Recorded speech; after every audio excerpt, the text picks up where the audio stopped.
When was the last time you encountered something new? Something that grabbed your imagination and gave you a hunger to learn more? No one pressured you to put in long hours, but you were just self-motivated. Well, today I want to talk to you about following inspiration, and to illustrate, to tell you the story of how I found inspiration while watching a vocal performance on YouTube. So, about a month ago, I found this song that just to this day completely blows me away. And it's So Hyang's performance of Arirang Alone. Now, this is a Korean folk song that, well, meant nothing to me at the time because, well, there was a translation on the screen, but it didn't mean much, but more on that later. But a number of things still stood out to me on the song. And that was, well, again, just how strong of a performance it was, but I didn't really understand the vocal techniques that she was incorporating to make the song as engaging as it was. So that was kind of a mystery. And the other thing was So Hyang's storytelling and her emotion in singing the song, and how she was able to connect with the audience. Well, since I had no idea what the meaning of the song was, I didn't know exactly what she was leveraging to establish that kind of emotional connection with the audience. So that was also kind of a mystery to me. And I think that's kind of a good breakdown on how inspiration can work, where you see something that you think of as valuable, but what you know right now is insufficient, so it just kind of primes you to explore and learn more. I guess what I want to tell today is, I guess the fruits of my exploring, exploring what inspired me. So the first thing was technique. Well, I don't want to berate you and bore you with this because I'm sure not all of you out there watching this video are vocal nerds, but I thought there was one thing in particular that would be cool to call out, and that's So Hyang's her mastery of vocal registers. Now, most people are only familiar with 2 registers, although people might not necessarily know that they know. But So Hyang, I would say, specializes in 3, although there's more than that.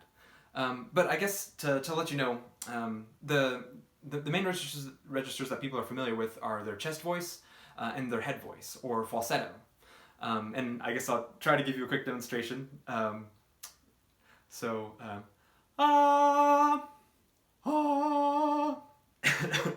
Not great, but that's the exact same note sung in 2 different registers. And what So Hyang is capable of doing is that, well, she's very good at using a 3rd register called mix.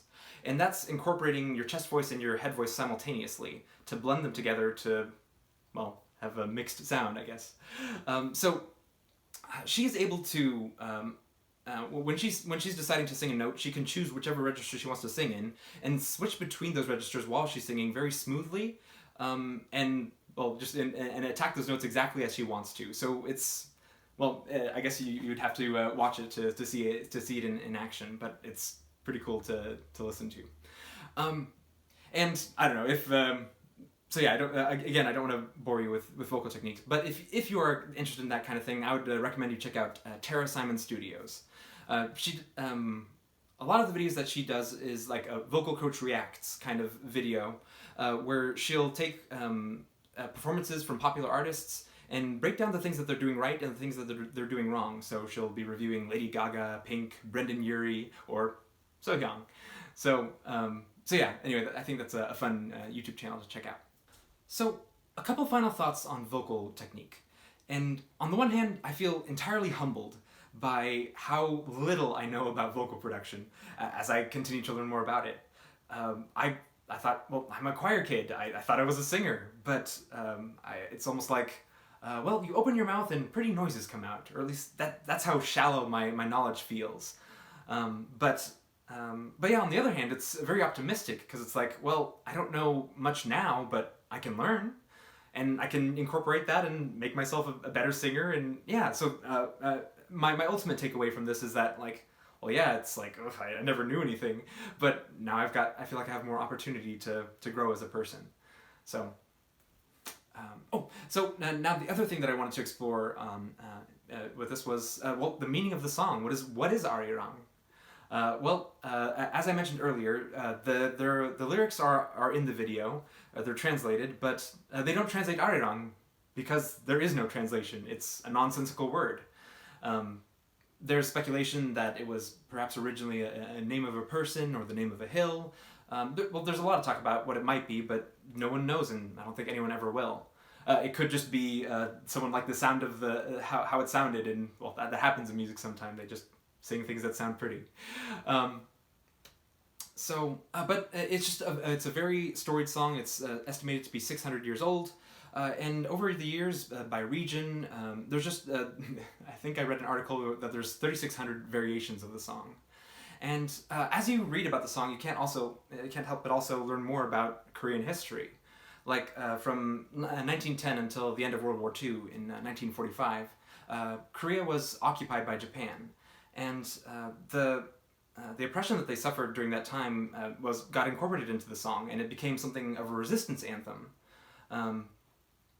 It's obviously played to this day, and in both North and South Korea. When Donald Trump and Kim Jong-un met in Singapore, Arirang was played there.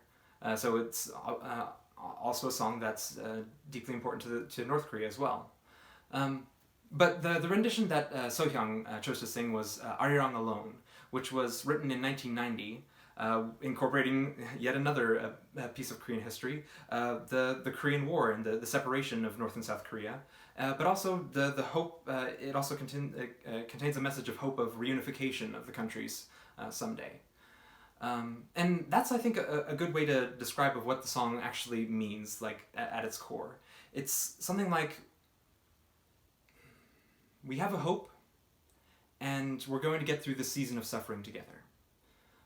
So, although what I've described here doesn't really explain the full breadth of what this song means to the Korean people, you can start to get an idea of how this song is connecting, how So Hyang is able to sing so emotionally and connect with the audience with this song. So, I thought I'd also take this occasion to introduce the artist herself, So Hyang. And, well, I have to admit that some of my motivation in sharing this performance is the hope that maybe I'll find some other potential fans out there, because, well, it's enjoyable to, well, share things that you're passionate about. But, so, a couple details. She has more performances than just this one. She has some great covers of I Have Nothing, Whitney Houston's song, Lean on Me, Bridge Over Troubled Water,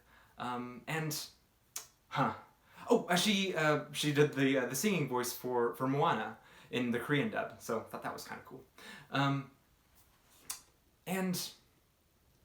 When I consider artists, sometimes that reminds me of the phrase "shut up and sing," because many times artists are people. Their personal lives, their thoughts, and their politics are such a mess that they're hardly what you would describe as a role model. But I find that the more that I learn about So Hyang, the more I admire her. So that's kind of a cool thing too. She's a Christian. She's a writer of fantasy novels, and she talks about why she sings. And her goal with her music is for her voice to comfort people going through difficult times.